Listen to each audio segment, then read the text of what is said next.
निहायत ही लंबे, रहस्यमय और कतई माफ ना करने वाले ये पहाड़। इनमें दबे रहस्यों को पता लगाने का जिगरा कुछ ही सिरफिरे लोगों में है। इसी वजह से उनके टेढ़े मेढ़े फैलाव अभी भी अजीब रहस्यों से भरे हुए हैं। तो अपना बैग पैक कर लें, जरूरी चीजों और राशन के साथ, क्योंकि आज हम मिलकर बेनकाब करेंगे पहाड़ों में छिपे हुए बहुत से रहस्यों को, जिन्हें कोई भी समझ नहीं पाया है। अज्ञात मकबरा। तो पहला पड़ाव है तुर्की, एक ऐसी भूमि जो अपनी पारंपरिक चाय, भरे बाजार और स्वादिष्ट मिठाइयों के लिए जानी जाती है। लेकिन अगर आप कोरम शहर से उत्तर की सैर पर निकले तो आपको कुछ ऐसा दिखेगा जिससे आपको हैरानी होगी। शहर की एक सड़क आपको ऊंचे पहाड़ की ओर ले जाएगी, जिसकी बेस से एक खड़ा रास्ता ऊपर की ओर जाता है, जो आपको एक चट्टान में धंसे दरवाजे तक पहुंचा देगा। अब आप पूछेंगे कि इतनी मेहनत करनी क्यों है? तो सुनिए, ये किसी चट्टान से बनाया गया सिर्फ एक दरवाजा नहीं है। ये क्यूब शेप की एक पूरी इमारत है जो दूसरी शताब्दी ईसा पूर्व की है। आर्कियोलॉजिस्ट का मानना है कि ये एक तरह का मकबरा है, पर बहुत पुराने होने के कारण इसके बारे में ज्यादा जानकारी किसी के पास नहीं है। इस पर ज्यादा चौंकाने वाली बात यह है कि दरवाजे की तरह दिखने के बावजूद इसे खोलने और अंदर जाने का कोई तरीका नहीं है। हाँ, बस इसके एंट्रेंस पर बड़े शब्दों में आपको आइज़िक्योस लिखा मिलेगा। ये जनाब कौन थे? कोई नहीं जानता। मतलब कि ये राज वो सचमुच अपनी कब्र में साथ ले गया क्या? क्रेगो का महल। महल का ख्याल आते ही सभी उन्हें पहाड़ियों के ऊपर या झीलों के बीच में विजन करते हैं, पर आप इसकी उम्मीद नहीं करते हैं कि वे एक बड़ी चट्टान के जानलेवा किनारे पर बने होंगे। लेकिन ठीक ऐसी ही जगह पर बना है दक्षिण मध्य स्लोवेनिया का प्रेड जामा महल। माना जाता है कि 13वीं शताब्दी में गुफा के मुंह में बने इस खौफनाक महल में भूतों का वास है। इनमें से एक लुएक के राजा इरास्मस का भूत है, जो कि एक डाकू था और 15वीं शताब्दी में वहां पर रहता था। इरास्मस के लिए महल एकदम सही जगह था। चट्टान की गुफा में होने की वजह से हमलावरों के लिए यहां पहुंचना नामुमकिन था। इसके अलावा घेराबंदी के दौरान नाइट ने बिना कानों कान खबर लगे महल के पीछे के चारों ओर बने एक गुप्त रास्ते का इस्तेमाल किया और सभी के लिए चोरी के भोजन का इंतजाम किया। पर इरास्मस पर यह खुशकिस्मती ज्यादा मेहरबान नहीं रही। माना जाता है कि उसके एक करीब ने ही धोखा देकर उसे एक तोप से उड़ा दिया था जब वो गुसलखाने में था। यार, चैन से आगने तो देता भाई। यदि आप ये गारंटी चाहते हैं कि आपके दोस्त आपको ऐसा धोखा ना दे, तो आप लाइक और सब्सक्राइब बटन को दबाने से बेहतर कोई तरीका आपको नहीं मिलेगा। आप चैनल के किसी भी कंटेंट को फिर से कभी मिस नहीं करेंगे और आपके दोस्त उन नए वाव फैक्ट्स को सुनकर आपके दीवाने हो जाएंगे। तो कहाँ थे हम? खोया हुआ खजाना। पेरू के पहाड़ों में मौजूद माचू पिचू के 15वीं शताब्दी का गढ़ हमेशा से रहस्य की खान रहा है। इसे 1911 में अमेरिकी खोजकर्ता हीराम बिंघम ने खोजा था। हाल ही में ये साइट पूरी तरह से और ज्यादा रहस्यमय हो गई है। 2010 में फ्रांसीसी इंजीनियर डेविड क्रिस्पी इंकान खंडरों का माप ले रहे थे जब उन्होंने एक दरवाजे को देखा। पत्थरों से बंद पड़ा यह दरवाजा उन्होंने पहली बार देखा था। ये मानते हुए कि यह महत्वपूर्ण था, क्रिस्पी ने फेमस आर्कियोलॉजिस्ट थ्योरी जैमिन से संपर्क किया। कुछ महीने बाद जैमिन एक निफ्टी इलेक्ट्रोमैग्नेटिक स्कैनर जो दरवाजों के पीछे चीज ढूंढ सकता है उसे लेकर वहां पहुंच गए। बंद एल्कोव को स्कैन करने के बाद उन्हें पत्थरों के पीछे एक सीढ़ी छिपी हुई मिली जो एक चैम्बर तक जाती थी। इतना ही नहीं, वहां बड़ी मात्रा में मेटल्स भी थे, या यूं कहें खजाना, वो भी बहुत सारा। जैमिन और क्रिस्पी खुशी से झूम उठे। वो चैम्बर कुछ भी हो सकता था, यहाँ तक कि इंकान शासक पचकुती इंका युम्पांक्वी का मकबरा भी, जिसके लिए विशेषज्ञों का मानना है कि माचू पिच्चू बनाया गया था। बिना वक्त गवाए इस रोमांचित जोड़ी ने इस बड़े पत्थरों को हटाने की अनुमति का अनुरोध संस्कृति मंत्रालय से किया, लेकिन रुको जरा, उनके अनुरोध को नकार दिया गया। मंत्रालय को चिंता थी कि पत्थरों को हिलाने से पूरा ढांचा ढह जाएगा। जैमिन ने बहुत मगजमारी की पर कोई फायदा नहीं हुआ। आज भी लाखों राज उसी दरवाजे में बंद है भाई, और सैकड़ों सालों से कोई भी अंदर नहीं गया है। यही बेस्ट है, क्योंकि अंदर जाकर द मम्मी जैसा हाल ना हो जाए कहीं। माउंट रशमोर का सीक्रेट रूम। बात अगर मैन मेड पहाड़ों की सुंदरता की करें तो साउथ डकोटा में ब्लैक हिल्स का माउंट रशमोर टॉप पर है। अगर आप सोचते हैं कि ये किसी भी राज को छिपाए रखने की मस्त और आखिरी जगह है तो आप गलत हैं, क्योंकि अब्राहम लिंकन के सिर वाली मूर्ति के ठीक पीछे एक 70 फुट लंबी सुरंग भी है। ना ये कोई गलती नहीं है, ये चट्टान की कोई खराबी भी नहीं है, ये सच में एक हिडन कमरा है जिसे एक मकसद से पहाड़ के किनारे बनाया गया था। माउंट रशमोर के स्मारक के मूर्तिकार गुडजोन बाराग्लम शुरू में विशाल सिर के बगल में एक इंस्क्रिप्शन चाहते थे, इतना बड़ा कि जो दूर से पढ़ा जा सके। जब ये ना हो सका तो उन्हें पहाड़ के अंदर एक कमरा बनाने का आइडिया आया जो सभी दस्तावेजों और कलाकृतियों के अमेरिकी लोकतांत्रिक इतिहास का स्पॉट हो। इसे कहते हैं हॉल ऑफ रिकॉर्ड्स, और ये इतिहास में सुनहरे अक्षरों में दर्ज होता है भाई।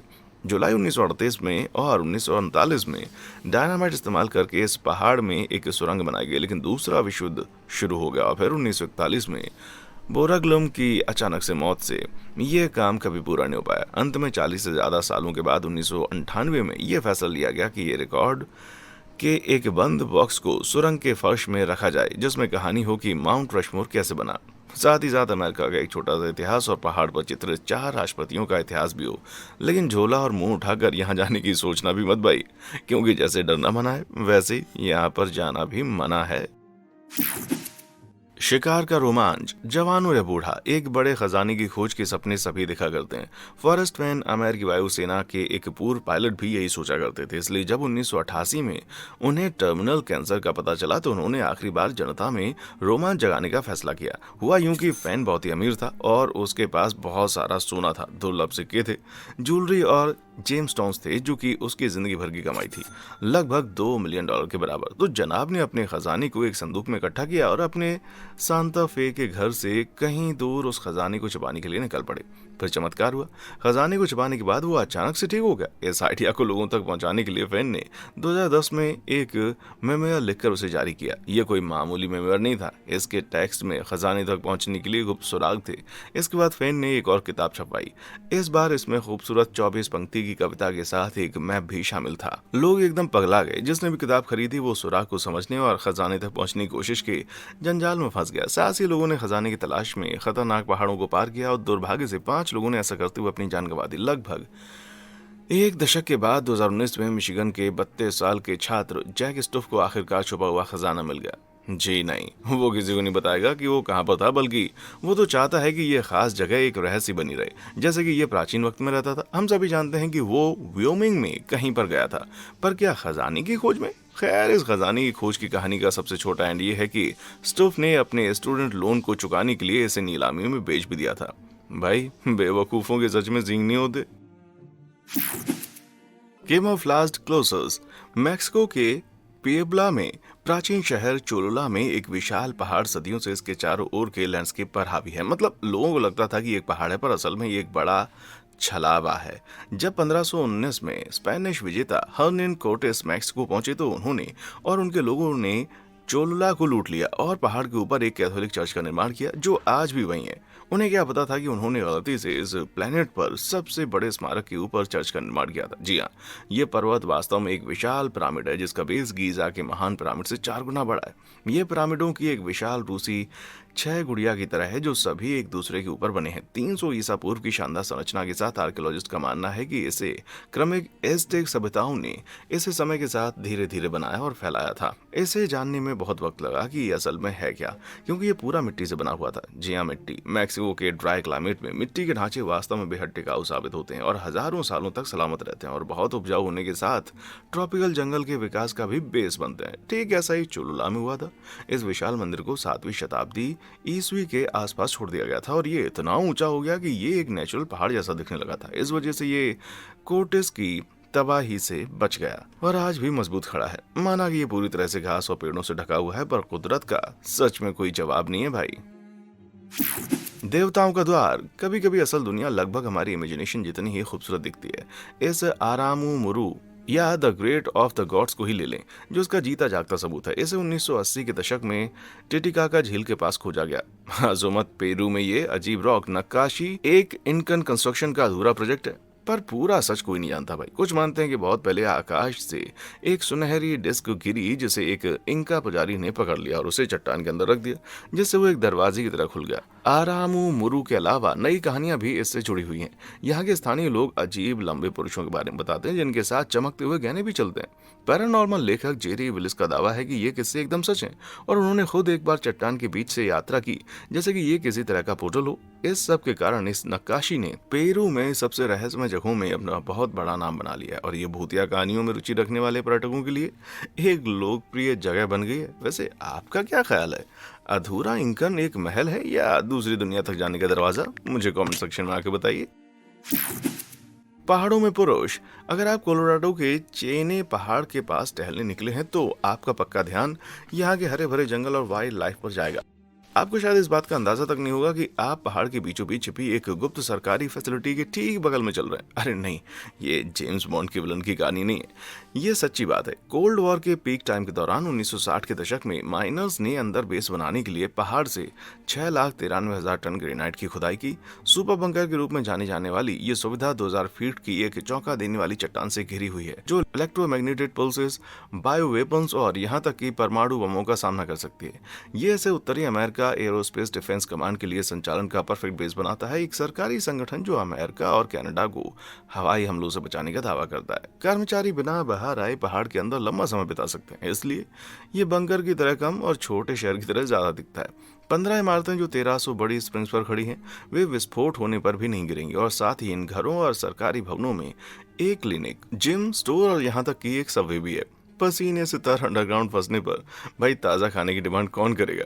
अगर बाहरी दुनिया से किसी खतरे का पता चलता है तो 25 टन के बड़े ब्लास्ट से दरवाजे बंद कर दिए जाते हैं, जो सभी रहने वालों को मजबूती से अंदर बंद कर देते हैं। इसमें 6 मिलियन गैलन पानी और खाने के पूरे सामान के साथ दरवाजे के बाहर जाए बिना कोई भी महीनों तक जिंदा रह सकता है। चलिए सबवे की छोड़िए, लेकिन सुबह दोपहर रात को सेम खाना खाए बेचारा पेट, ऐसा करना मेरे बस का रोग नहीं है मेरे भाई। Rock and whole. लालीबेला शहर के पास पश्चिमी इथियोपिया के ऊंचे इलाकों में बसा एक बहुत ही अजीब नज़ारा बसता है। शहर के ऊपर चट्टान में खोदे गए 11 बड़े गड्ढे हैं। जरा नीचे इन गड्ढों में देखें तो आपको कुछ अजनबी भी दिखाई देगा। इनमें से ऐसे स्ट्रक्चर हैं जो एक दूसरे से साफ तौर पर अलग हैं, फिर भी एक ही सूरत के दिखते हैं। तो ये हैं क्या भाई?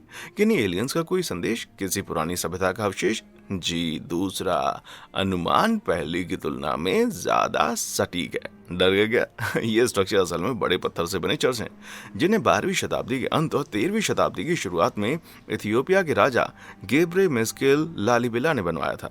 राजा अपने राज्य में यरूशलेम के पवित्र शहर को फिर से बनाना चाहता था और इसलिए चर्चों को बनाने का आदेश दिया। सभी को छेनी का इस्तेमाल करके चट्टान से तराशा गया।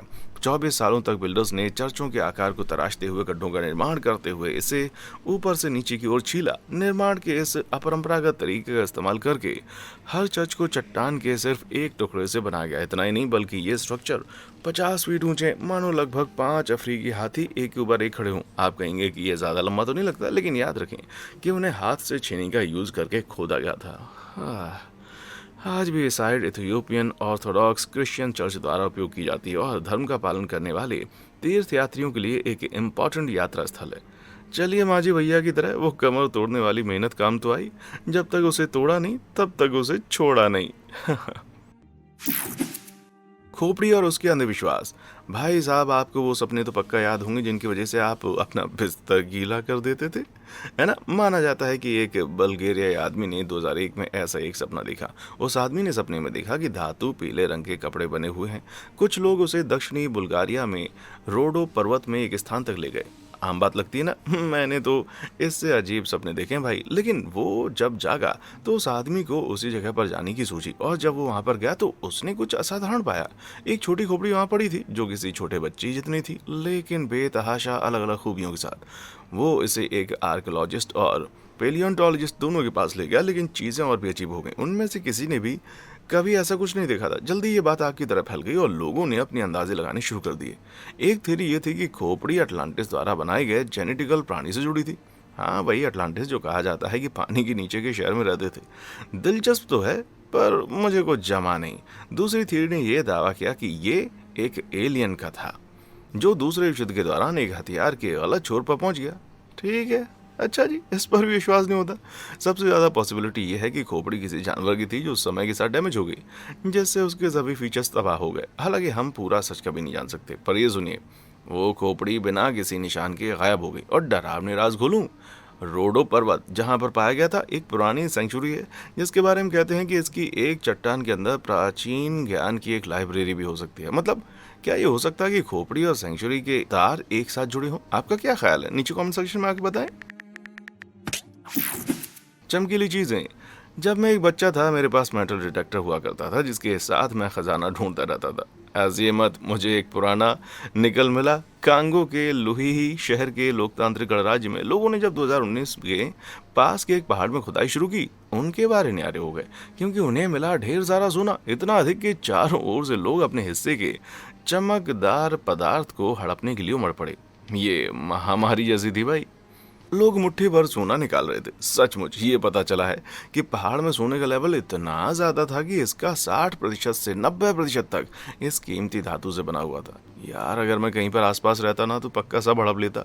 लेकिन अगर आप ऐसा करते हैं तो आप ज्यादा किस्मत वाले नहीं होते।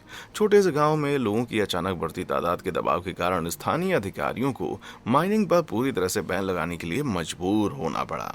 ये तो बुरा हुआ, मतलब अब नंगा नहाएगा क्या और निचोड़ेगा क्या। छिपे हुए मंदिर। मैं हमेशा एल्प्स की यात्रा करना चाहता था। यहाँ आप स्कीइंग कर सकते हैं, साफ झीलों में डुबकी लगा सकते हैं या बस बैठकर आराम कर सकते हैं, पर उत्तरी इटालियन एल्प्स के निचले हिस्से में और भी कुछ है। गुप्त, आप खुद जाकर देख सकते हैं। चट्टान में एक अनसुनी खदान है जिससे गुजर कर आप पहुंचेंगे। यहाँ ये सुंदर जटिल रूप से बनाए मंदिरों का एक विशाल अंडरग्राउंड नेटवर्क है। आप सोच रहे होंगे कि हजारों वर्षों से वहां थे, लेकिन नहीं। आर्किटेक्चर के ये खूबसूरत नज़ारे बस 1978 के आसपास ही बने। हालांकि आपको सुनकर झटका लगेगा कि इन्हें बिना किसी भी इंजीनियर या आर्किटेक्ट की मदद के बनाया गया था।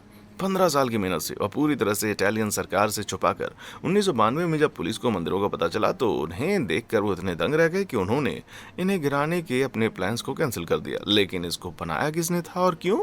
दमन हुर संघ नामक एक समूह ने इस खूबसूरत पर्वतीय मंदिरों को बनाया था। उनके नेता ओबेर्तो अराउदी ने दावा किया कि उन्होंने 10 साल की उम्र से प्राचीन मंदिरों को विजुलाइज किया था। निर्देश का पालन करते हुए 1978 में उन्होंने इन विजन्स को सच करने के बारे में पक्का फैसला किया और ऐसा करने में समान विचारधारा वाले फॉलोअर्स के ग्रुप को इकट्ठा किया, जिससे उनकी मदद की उन सपनों को साकार करने में। आज इस ग्रुप में लगभग 1000 लोग हैं जो सभी नए और पुराने जमाने के रिवाजों को जोड़कर इस बड़े माउंटेन कॉम्प्लेक्स में और उसके आसपास रहते हैं। आपके रहन सहन से वो विज्ञान, कला और आध्यात्मिकता का जश्न मनाते हैं, लेकिन आलोचक इन्हें अंधविश्वासियों का टोला कहता है। पर इसके साथ ही उनके काम के कसीदे भी पड़ता है भाई। Mystifying magician. इटली के पूर्व में चीन के गानसू प्रांत में एक बहुत ही अजीब पर्वत आसपास के लैंडस्केप के उलट खड़ा है। इसका नाम माउंट माइजी है। और नहीं, ये लबादे और जादुई छड़ी के लिए फेमस बिल्कुल भी नहीं है, बल्कि अपनी 194 गुफाओं की श्रृंखला के लिए जाने जाते हैं जो किनारे पर सावधानी से तराशी गई हैं। हालांकि वे सिर्फ गुफाएं नहीं हैं, कुल मिलाकर 7000 से ज्यादा मूर्तियां और लगभग 11000 वर्ग फुट के बड़े चित्र उनकी टेढ़ी मेढ़ी गहराइयों पाए जाते हैं। ऐसा इसलिए है क्योंकि ये रहस्यमय जगह है। असल में मैजिशियन बौद्ध कुंडों का स्थान है। ऐसा माना जाता है कि लगभग 1600 साल पहले बौद्ध पुजारियों का एक समूह वहां ध्यान करने के लिए पहाड़ पर आया था, फिर वहीं पर बस गए। लगभग सभी गुफाएं इंसानों द्वारा बनाई गई हैं। इतनी बड़ी उपलब्धि सिर्फ सालों के काम से ही संभव हुई है। इससे भी अधिक प्रभावशाली विशाल बुद्ध मूर्तियां हैं जो बाहर की दीवारों को सजाते हैं। ये मिट्टी में ढके लकड़ी के बड़े कंकालों से बने हैं। वे मनमोहक तो हैं पर असंभव भी हैं। पर परिसर के चारों ओर बिंदीदार बलुआ पत्थर की कई मूर्तियां समझ से एकदम बाहर हैं, क्योंकि बलुआ पत्थर इस क्षेत्र में नहीं पाए जाते। इसलिए न केवल इन्हें दूर से मंगवाया गया होगा, बल्कि बड़ी मशक्कत से पहाड़ के ऊपर तक ले जाया गया होगा। कैसे? ये राज तो भैया कोई भी नहीं जानता। हो सकता है कि आत्मज्ञान आपको सचमुच चीजों को हल्का करने की शक्ति दे देता हो, तो भैया लगाओ ध्यान। क्रिप्टिक कॉपफेनस्टाइन। आपके सपनों का घर क्या है? दूर जंगलों में एक आरामदायक कॉटेज, एक बड़ा स्टूडियो अपार्टमेंट, पर कोई ठंडा नम महल जो दक्षिण पूर्व स्विट्जरलैंड में चट्टान के ऊपर भयानक रूप से बनाया गया हो? उसके बारे में क्या ख्याल है? मुझे लगता है कि हर किसी का अलग विचार है। खैर, कैसल क्रॉफेनस्टाइन एक ऐसी जगह है जिसके इसके पहले निवासी क्रॉफेनस्टीन के लोगों ने इसे अपनी पसंद से नहीं चुना। इस अजीब निवास के बारे में बहुत कम जानकारी है, लेकिन ये शायद 13वीं शताब्दी के आसपास अपने निवासियों को हमलावरों से सुरक्षित रखने के लिए बनाया गया था। सुरक्षित, लेकिन निश्चित रूप से खुश नहीं। चट्टान के मुंह के पूर्व की ओर एक खतरनाक छोटा रास्ता महल की ओर जाता है, जिस पर बाड़ाबंदी भी नहीं थी। तो वो यहाँ पहुंचे कैसे? लेकिन अगर आप कयामत गिरे बिना महल में पहुंच गए तो बचाव करना बहुत ही आसान होगा। हालांकि जाहिर तौर पर इसने क्रॉफेनस्टीन को नहीं बचाया। आजकल 15वीं शताब्दी में क्रॉफेनस्टीन की गिनती रिकॉर्ड से गायब होने के बाद महल बर्बाद हो गया। उनके भाग्य को कोई नहीं जानता और उनके पुराने निवास के भयानक अवशेष इसके काले राज को भी नकाब नहीं कर पाते हैं। ये हटाइए, मैं सच के लिए अपनी जान थोड़ी ना जोखिम में डालूंगा। क्या आप ऐसा रिस्क लेंगे? Left hanging. यदि आप कभी भी एक अच्छी माउंटेन वॉक के मजे ले रहे हों तो कहीं दूर एक लंबे रेक्टेंगुलर लकड़ी के बक्से में फंस गए तो जो मर्जी हो करें बस उसे खोलने के सिवाय, क्योंकि क्या पता अंदर कोई लाश पड़ी हो। जी हाँ, ये किसी हर पुराने पहाड़ पर लागू नहीं होता, लेकिन अगर आप चीन, फिलीपींस या इंडोनेशिया में हैं तो उसकी संभावना अधिक है। ऐसा इसलिए नहीं है क्योंकि उन देशों में किसी लंबी पैदल यात्रा ट्रेल्स पर हत्यारे मिलेंगे, नहीं, असल में इसलिए क्योंकि हजारों साल पहले वहां रहने वाले प्राचीन लोग मरे हुओं को पहाड़ के ताबूतों में लटकाते थे। चीन में दुनिया के कुछ सबसे फेमस लटकने वाले ताबूत हैं और उनमें से सैकड़ों आज भी देश के पहाड़ों पर डरावने रूप से लटक रहे हैं, जो लगभग 3000 साल पहले प्राचीन वो लोगों द्वारा यहाँ रखे गए थे। लगभग 1400 साल पहले तांग राजवंश के समय के साहित्य से पता चलता है कि ताबूतों को जितना ऊंचा रखा जाएगा, ताबूतों को रहने वालों के लिए वो सम्मान उतना ज्यादा ऊंचा होगा। हालांकि कुछ लोगों का तर्क यह है कि यह अनोखी अजीब प्रथा सिर्फ खेती के लिए जमीन को खुला रखने के लिए बनाई गई थी। इससे यह सुनिश्चित होता है कि शरीर जंगली जानवरों से सुरक्षित रहे। हैरानी की बात यह है कि सबसे पुराने ताबूत रेत से भरे हुए हैं, जिससे वो बहुत ही भारी हो गए हैं और ये सवाल पैदा करते हैं कि उन्हें भाई इतना ऊंचे कैसे ले जाया गया होगा। हालांकि उनके लिए जिम्मेदार लोगों के लंबे समय से विलुप्त होने और उनके द्वारा बनाए गए किसी भी रिकॉर्ड को खो देने के साथ ये एक ऐसा सवाल है जिसका हमारे पास कोई ठोस जवाब नहीं है। बस अब आपके दिमाग की और ज्यादा दही नहीं करेंगे। तो भाई इस वीडियो में जरा से वक्त में इतने राजों से पर्दा उठाए, आपको सबसे दिलचस्प या डरावना कौन सा लगा मुझे नीचे कमेंट सेक्शन में आकर बताएं। और हाँ, देखने के लिए शुक्रिया।